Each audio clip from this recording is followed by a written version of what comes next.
schools. So starting with the school. What do you mean by the term schools? मैंने आपको बता दिया. School is a basic distribution of the people who have studied the jurisprudence in a particular manner. तो वो लोग जिन्होंने एक particular manner में उस पर्टिकुलर स्टडीज को किया है ना, उसको jurisprudence बोलते हैं, स्कूल बोलते हैं. उस jurisprudential स्टडीज को एक पर्टिकुलर स्टाइल में डिवाइड किया गया.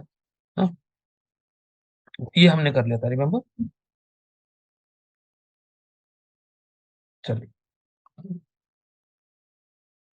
सबसे पहला स्कूल जो हमको करना है दैट इज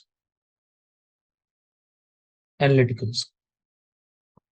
अगर हम एनालिटिकल स्कूल की बात करें तो इस स्कूल का जुरिस्प्रूडेंस क्या है, सबसे पहले पूरे स्कूल का समझ. जुरिस्प्रूडेंस ऑफ द स्कूल, या बिफोर गेटिंग द जुरिस्प्रूडेंस, इस स्कूल के अंदर कौन कौन लोग हैं, है ना, जिनको हमें पढ़ना है. जूरिस्ट अगर हम बात करें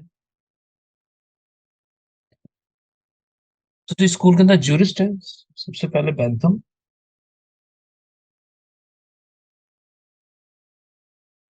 another is Austin, third is Kelsen, fourth is HLA Hart, and fifth is Salmond. और भी बहुत सारे लोग हैं बट ये पांच बहुत ज्यादा प्रोमिनेंट है. Bentham, Austin, Kelsen, HLA Hart and salmon.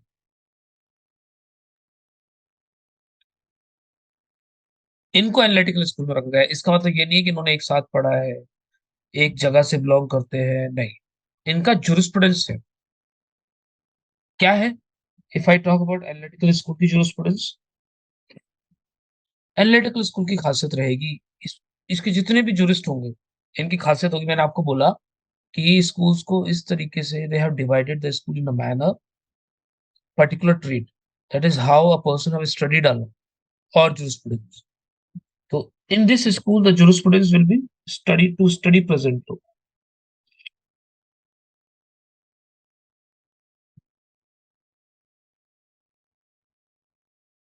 That means whosoever will come into this school, he will be studying present law only.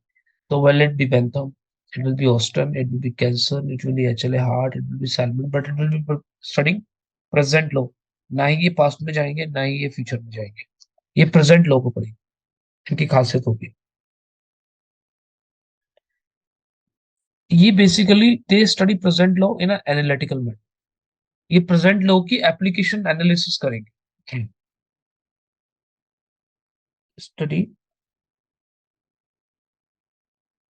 present law in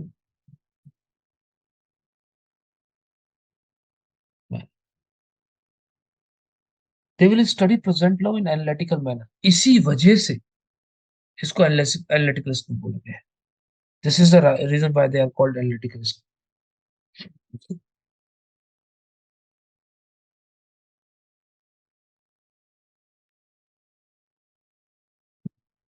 clear हो गया. इस स्कूल के जितने भी लोग आने वाले हैं वो प्रेजेंट लॉ को पढ़ेंगे और प्रेजेंट लॉ से ही वो डिसाइड करेंगे कि क्या होना है. इस स्कूल के जितने भी लोग हैं उनकी जनरल थॉट प्रोसेस क्या रहने वाला है वो भी समझ लेंगे. दैट मीन्स उनकी जनरल थ्योरी समझ लेते हैं. I can say general theory of the school,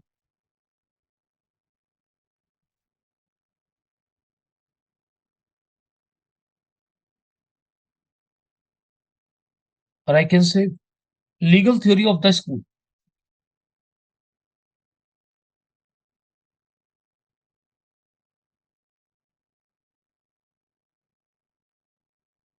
ये जुरिस्प्रूडेंस क्या है, this is a jurisprudence of school. Individual तो हम गए नहीं है. इस स्कूल के जितने भी लोग हैं उनको बैंथम, एस्टिन, कॉल्सन, HLA हार्ट या Salmond has been put together because these people have studied the jurisprudence of present law. They have analyzed the present law, and on the basis of this, the people one, two, three, four, five, the Bentham, Astin, Carlson, HLA Hart, Salmon, or even other people, whosoever will do, उनका एक basic theory, एक basic trait मिलेगा उसमें. वो conclude क्या करेंगे वो change हो सकता है, बट एक बेसिक ट्रेट है। What is that basic trait? ये लोग क्या करते हैं, इस स्कूल के लोगों की खासियत है कि वो क्या करते हैं, law is a code of conduct. They believe,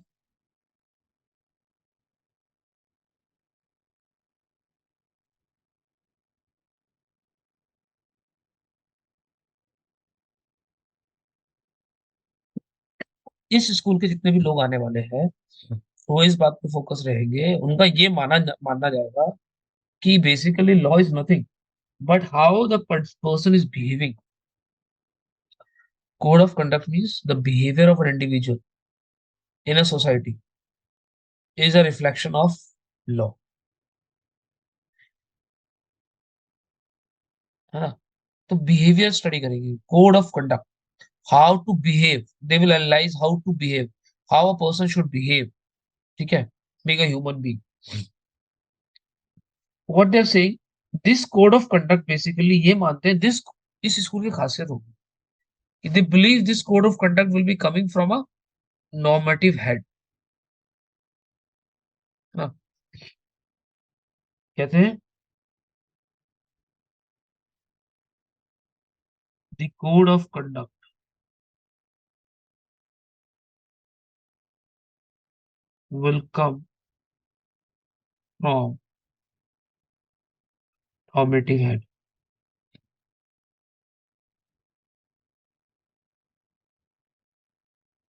कहते हैं एक नॉर्मेटिव हेड रहेगा सोसाइटी के अंदर, ये लॉ मानेगा, इस लॉ के इस वोट है वो पीपल आर कमिंग, वो नॉर्मेटिव हेड कोई भी हो सकता है, वो राजा हो सकती है, वो प्रजा हो सकती है, वो कोर्ट हो सकता है, वो हम पढ़ेंगे इंडिविजुअली। बट बेसिक जूरिस्प्रूडेंस बता रहा हूँ इस स्कूल की, कि बेसिक जूरिस्प्रूडेंस ये है इस स्कूल की, they believe that who is the normative head,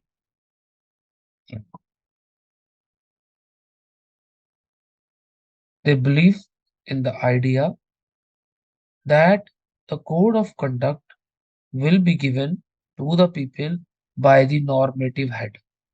Or who is this normative head? It says this normative head can be any person. This normative head can be any person. Voice clear है ना मेरा? कोई problem voice में तो कोई problem नहीं आ रही है? ये लोग नॉर्मेटिव हेड का मतलब क्या वो बोलते हैं, उनका कहने का मतलब ये है कि सोसाइटी के अंदर, स्टेट के अंदर कोई हेड होगा। ये हेड कौन हो सकता है? ये हेड कोई भी हो सकता है। It can be king, it can be legislature, it can be court, it can be people. अभी हम इससे मतलब नहीं, वो हम पढ़ेंगे इंडिविजुअली। बट इस स्कूल के लोगों की खासियत है कि वो ये बोलते हुए आएंगे, उनकी थ्योरी के अंदर ये खासियत होगी कि क्या बोलेंगे कि what is jurisprudence, what is law. बोलेंगे law is nothing but a code of conduct, how the people must behave. Code of conduct को अगर हम बात करने की कोशिश कर रहे हैं, word code of conduct means how individual behaves. तो कह रहे हैं law is nothing but how individual behave, and how individual behave ये कौन डिसाइड करेगा? कहते हैं code of conduct will be decided by the normative head. कह रहे हैं हर सोसाइटी में एक हेड होगा, वही डिसाइड करेगा इस कोड ऑफ कंडक्ट को। जनरल लीगल थ्योरी क्लियर होगी, हाँ या ना?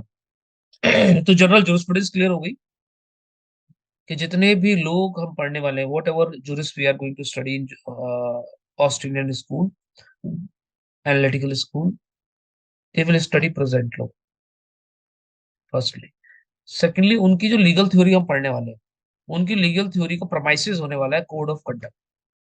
वो बताने वाले हैं कि सारे के सारे लोग बोलेंगे how the person will behave is a law, यही बोलने वाला। फिर वो बताएंगे कि कैसे बिहेव करना है, क्या बिहेव करना है, वो एक अलग चीज है, वो हर बार बदल जाएगी। But this is a general theory.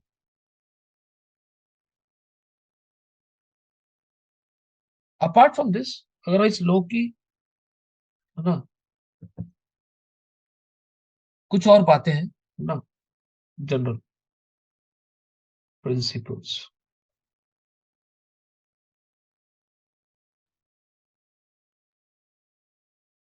इस स्कूल की जनरल प्रिंसिपल्स है। एक प्रिंसिपल हमने पढ़ लिया, दो पढ़ लिए बल्कि। First principle is study present.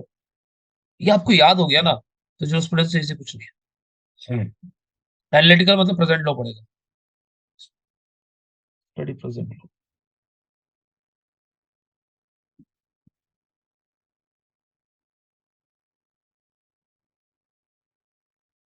some jurisprudence clear है. अगर somebody is into the analytical school, it is clear that he will study the present law. Firstly, secondly, second,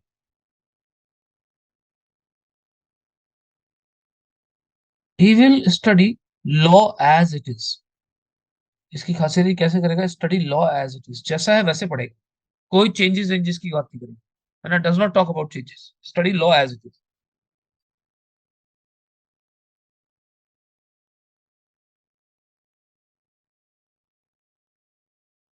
जो जैसा लॉ है वो वैसा ही पढ़ेगा उसको, कोई चेंजेस परफॉर्म नहीं कराएगा. ठीक है. ये जो एनालिटिकल स्कूल है, थर्ड इंपॉर्टेंट चीज जो है,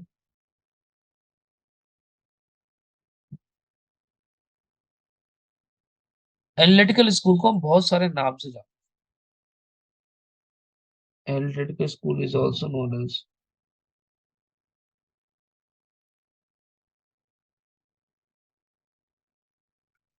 it is also known as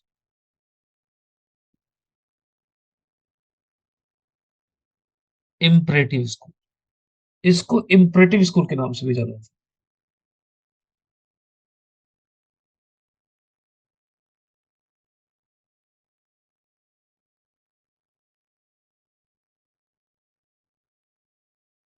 it is also known as imperative.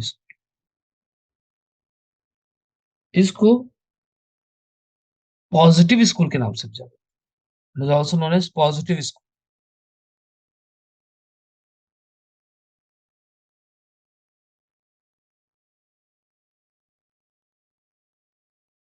इसको पॉजिटिव स्कूल के नाम से भी जाना. This is also known as theological school.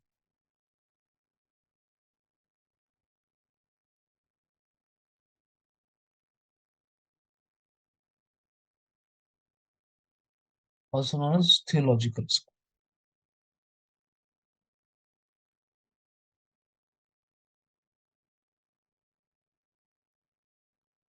क्या हुआ? सब सही चल रहा है ना? आवाज तो क्लियर आ रही है ना? कुछ भी प्रॉब्लम हो प्लीज मैसेज टॉप करिएगा, क्योंकि नेटवर्क मेरे साइड अनस्टेबल है बहुत सारा, है ना. Another is English school.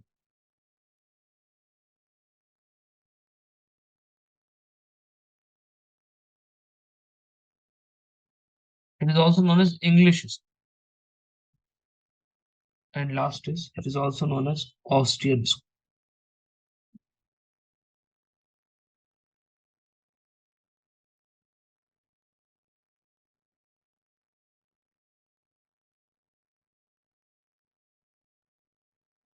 इस स्कूल को बेसिकली पांच नाम से जाना जाता है: imperative, positive, theological, English and Austrian.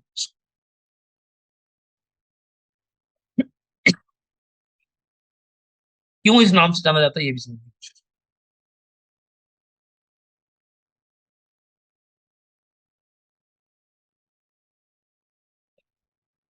Imperative school,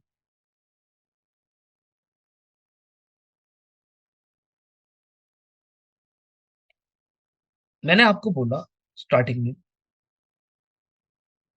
कि ये स्कूल की एक प्रमाइसेस होने वाली है. क्या? कि द कोड ऑफ कंडक्ट यानी कि law is coming from a normative head, है ना. It will come from the head. ये लॉ मानता है कि सोसाइटी में, स्टेट में कोई हेड होगा और वहां से लॉ आएगा. जब हम इसे वर्ड इम्परेटिव बोलते हैं, इम्परेटिव क्यों कहा जाता है इसको? इम्परेटिव कहा जाता है इसलिए क्योंकि ये क्या बिलीव करता है? ये बिलीव करता है, the school believes that law come from authority which is not questioning. इस लॉ की खासियत है, इस स्कूल की खासियत है, ये मॉलिंग है.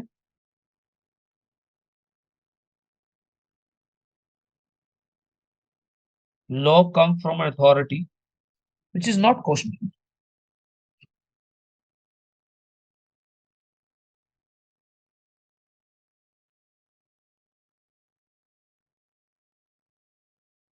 और इसीलिए इसको इम्परेटिव, इम्परेटिव, इम्परेटिव का मतलब ये है, that is anything coming from a person who does not can be question challenged. क्योंकि ये स्कूल की प्रोमाइसेस होने वाली है ये स्कूल के लोग मानने वाले हैं कि it's a behaviour, it's a code of conduct, law is nothing but a code of conduct which is coming from a normative head. इसलिए इसके स्कूल को क्या बोलते हैं? इम्परेटिव स्कूल बोलते हैं। अनदर सेकंड, ये स्कूल क्या करता है? ये स्कूल प्रेजेंट लॉ को पढ़ता है। This school study present law as it is.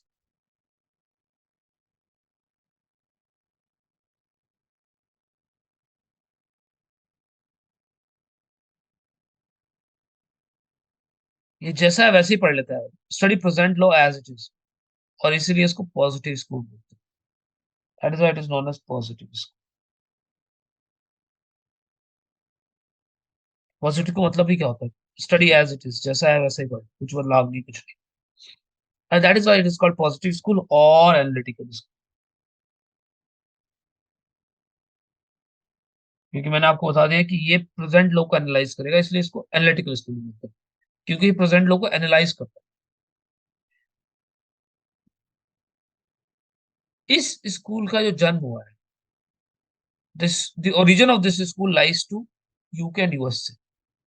The origin of this school lies to UK and USA, and that is why it is known as English school. तो basically origin England में हुआ है इसका।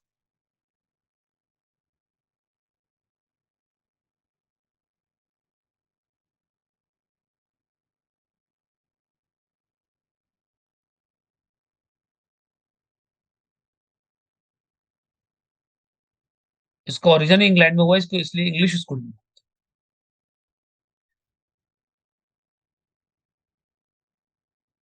Another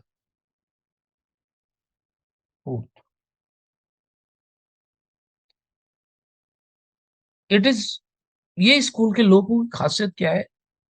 ये अटर faith दिखाते हैं normative head के ऊपर। This school study head as a something similar to God, है ना। Utter faith in the normative head, है ना। shows utter faith in normative head, इसलिए इसको थियोलॉजिकल स्कूल, थियोलॉजिकल यानी कि based upon utter faith into a system,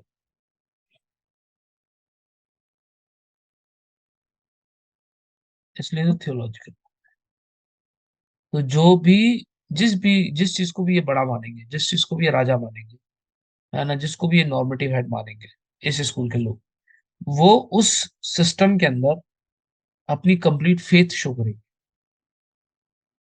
and that is why this school is known as theological. Fifth, Austin is the father of this. Austin is the father of this.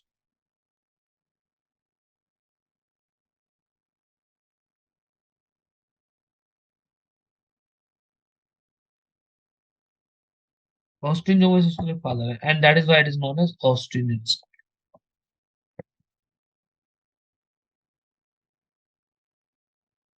इसलिए इसको Australian school बोलते हैं। Clear हुआ नहीं हुआ please बताइएगा। नहीं clear हुआ। और लास्ट, इस स्कूल की खासियत रहेगी, इस स्कूल की खासियत रहेगी, मेरा फोर्थ पॉइंट है, फिर रिमेंबर मैं 1 2 3 पॉइंट चला रहा था, इसमें फोर्थ पॉइंट है। इस स्कूल की खासियत रहेगी, मैं जनरल प्रिंसिपल बता रहा हूँ, जनरल प्रिंसिपल का फोर्थ पॉइंट है। इस स्कूल की खासियत रहेगी कि ये कोडिफिकेशंस को फेवर करेंगे, they will favour the codifications of law, है ना, believe in the codification of.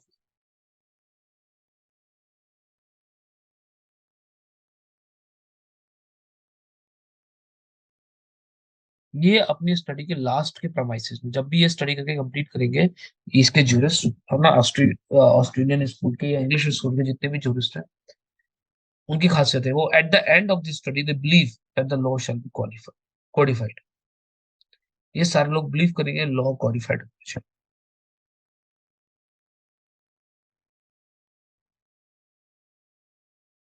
कितने लोगों को ये पास होगा?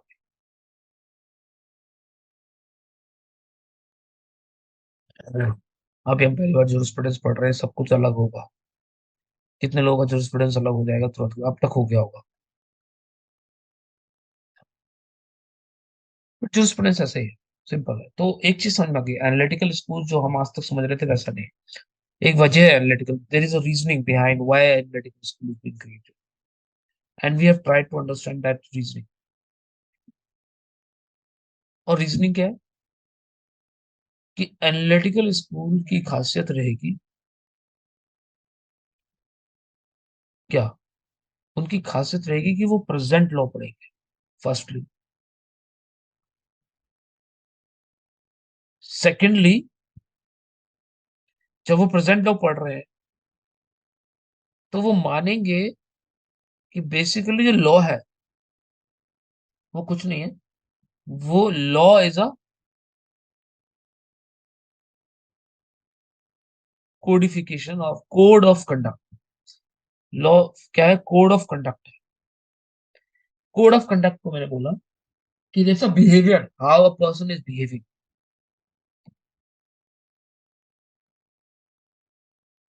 तो जब ये प्रेजेंट लॉ को पढ़ रहे हैं तो ये इस बात पे फोकस नहीं है कि लॉ लिखा हुआ है, लॉ ऑर्गेनाइज्ड है, लॉ अनऑर्गेनाइज्ड नहीं। ये पढ़ रहे हैं कि कैसे लोग समाज में बिहेव कर रहे हैं, और समाज में लोग कैसे बिहेव करेंगे ये बात कहाँ से पता चल रही है। कहते हैं एक नॉर्मेटिव हेड बैठा हुआ है, वो इनको गाइड कर रहा है, वो इनको बता रहा है ये करो ये करो ये करो, और ये फिर बिहेव कर। और कहते हैं ये जो बिहेवियर है यही तो लॉ है, इस स्कूल के लोग कहने वाले।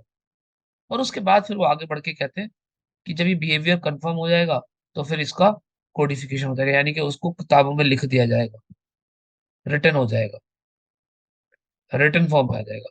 तो इस स्कूल की खासियत है कि ये स्टार्ट करता है बेसिक से और एंड करता है कोडिफिकेशन, यानी कि बिलीव करता है law must be written. But सबसे आखिरी, पहले ही बोलता है ये डिसाइड करो लॉ क्या है। जब ये डिसाइड हो जाएगा लॉ क्या है, फिर उसे लिखो, उसे कोडिफाई करो, यानी कि उसकी उसके नाम पे किताब बनाओ, है ना, उसे रिटन फॉर्म में लेके आओ, बट उससे पहले नहीं। Austin is considered as father of this school.